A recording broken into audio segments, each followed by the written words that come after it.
That crumbling historic building on the oldest street in St. Augustine is still blocked off tonight, but it looks as if demolition is a reality after two more experts offered their reports. And our Shelby Danielson tried to reach out to the owners of that building after questions were raised over the upkeep, but they called police when asked for a statement. Shelby has that 911 call and much more all new tonight from St. Augustine. The city of St. Augustine was expected to make a final decision on demolition by Friday afternoon. So why the delay when two more independent surveys confirmed their worst fears that there really isn't much left to save here and that this historic building is on the verge of collapse? We don't want to keep guessing and have it hearsay.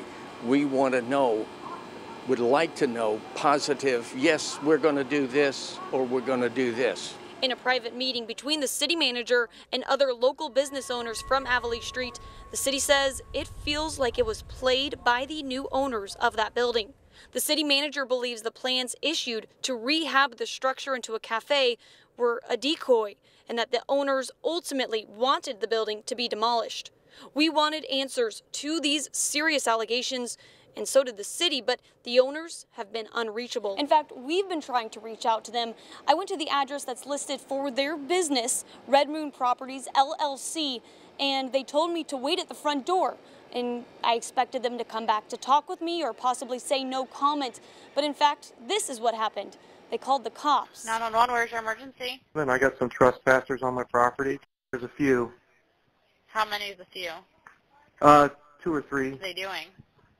They're snooping around my house. So I don't know what they're doing on my property, but I don't want to get shot or anything like that. So.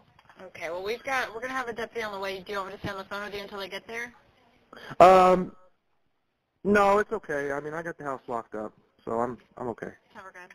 That was all said about me being there alone without a camera after introducing myself just to get a comment or leave a business card. 3 St. Johns County deputy units came to their house only to find me.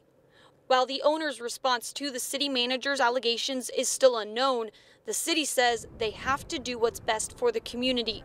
A demolition might be the best option.